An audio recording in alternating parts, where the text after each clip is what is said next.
Greetings, beloved Princeton United Methodist Church community. It's Pastor Jenny here with an update for you, and I'm going to read from John chapter 4.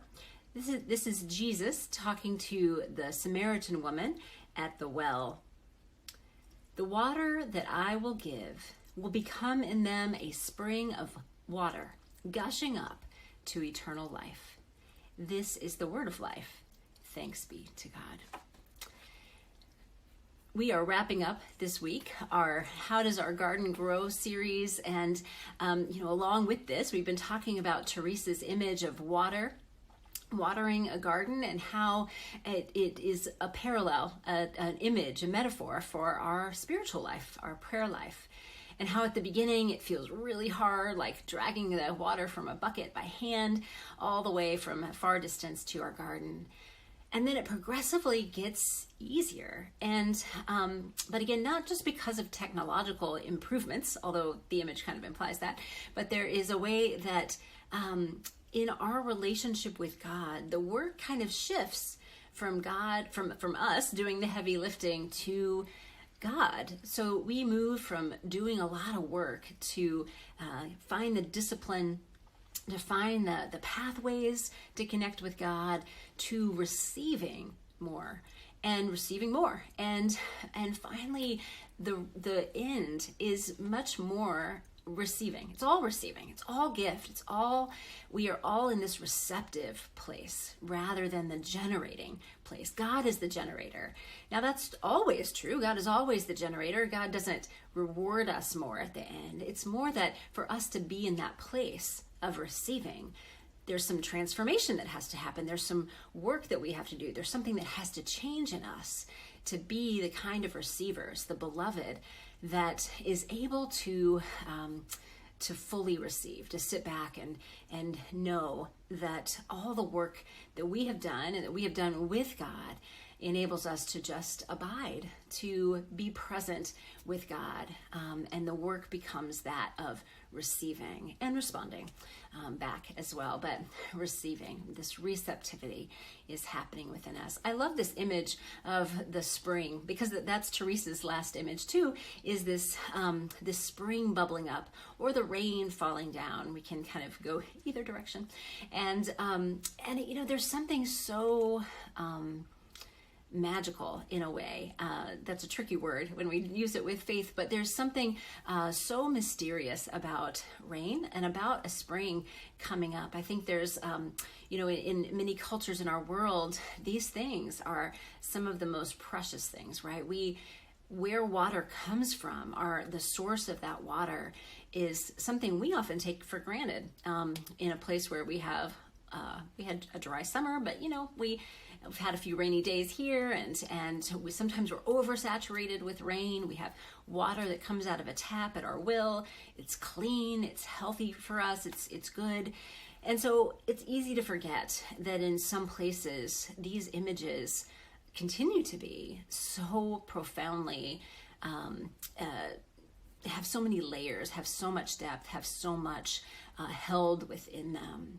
And so I invite you to think this week, to reflect. When have you maybe not been so immersed in the rain or the water in your spiritual life, the spring coming up? Because few of us actually live in that space entirely. But when have you found it a little bit? When have you discovered that just for a moment, perhaps, you have been able to just receive what God is giving? Where there's been something kind of well up within you, or feel like it's being poured down upon you, where you are aware of the goodness of God, of God's presence. In fact, it may have even been in some of the most difficult times in your life. Sometimes those are the places where we are so empty.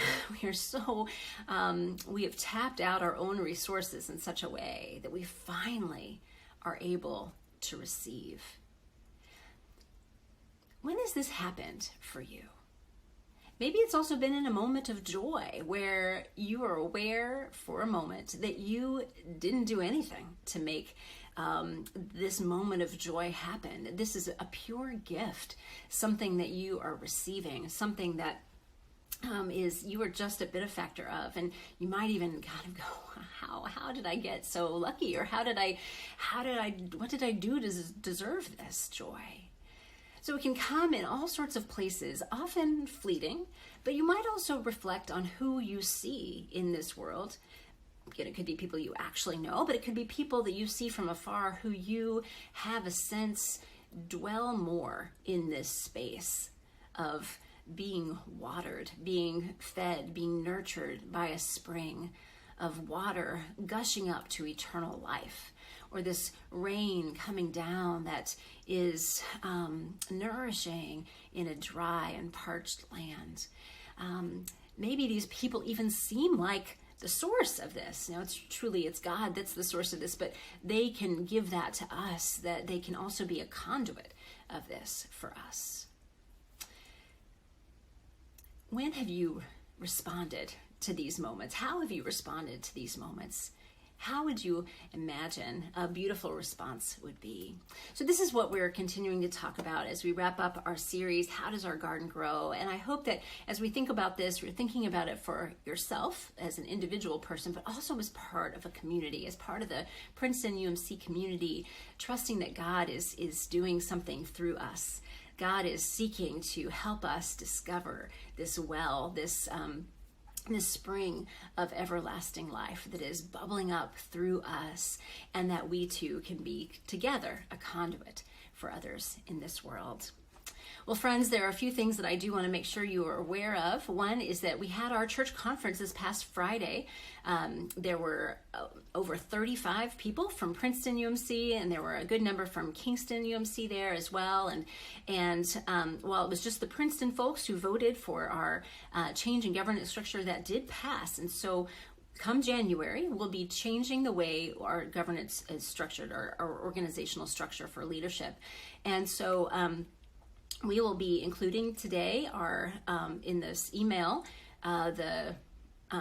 the whole booklet for our church conference. We'll send you a link to that. It's very long, so it's not something feel free to read every page, but it is long. And so we'll also send you the nomination slate for Princeton to show you who will be on those teams. We're still in conversation with a couple of people for a couple of slots that are one for the nominations and lay leadership team, one for the discipleship board. And know that this nomination slate looks a lot different than it did in terms of organization before because of this shift. So if you have questions, let me know, and I will be happy to try to answer, as well as other people might be answering as well. We'll keep introducing you to these new leaders and introducing you to this new structure as the weeks come. The other thing I want you to know is that in your mail this week, you should get an envelope that looks something like this. This is your pledge mailing. I do hope that you'll open it. It's a big, thick envelope, and inside there are 4 things. One thing is this flyer that talks about a generous offer to double, triple, or even quadruple our pledges. Pledge increases, new pledges this year. Take a look at that. See how you might take advantage of such a generous offer.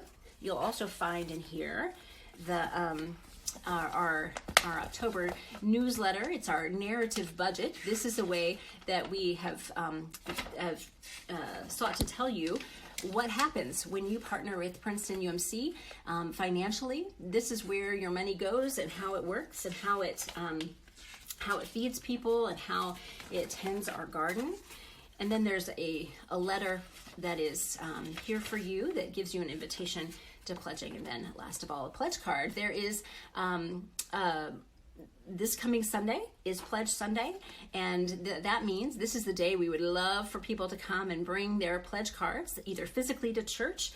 We'll have a time in the service where you can deposit it up at the altar. But there's also an online pledge card. In several places you see this QR code, and if you know how to do that, use your phone to get to that page. It really just takes you to Princeton umc.org/giving. So if you go to that page, you can also find an online pledge card, and you can set up automatic giving there in a couple of ways. So I encourage you, please, please, please pledge. The reason that this is so important is that it helps the leaders of the church be good stewards. Then we know what to expect in terms of our income. We can budget accordingly, and we can use the resources to the best ability. But it also helps those who give. It helps you. It helps you in your response. There's so many decisions that we make every single day. And you know that if we are able to take one of those decisions and just make it once instead of many times, that is helpful to everybody who's involved. So being able to pledge and then setting up a giving practice, it really, really helps to do something automatic, right? To do either withdrawals from your bank to the church or using our system to set up those automatic payments. Then you have made the decision, you've committed your pledge, you've set it all up, and it will be fulfilled. And you don't have to remember and spend the energy to do that. You respond and let it be part of what's being lived out in your life. So please pledge. Please think about how, prayerfully discern how you might partner with Princeton UMC to feed people over this next year. That's what I have for you today. Blessings. It is always, always a joy to be in this journey with you, to be in ministry with you. You all are incredible people, and I am so gifted every day. I'm aware of this gift of how, what a great joy it is to be in ministry with you. Remember that you are enough because God is enough. You were created for joy. Blessings.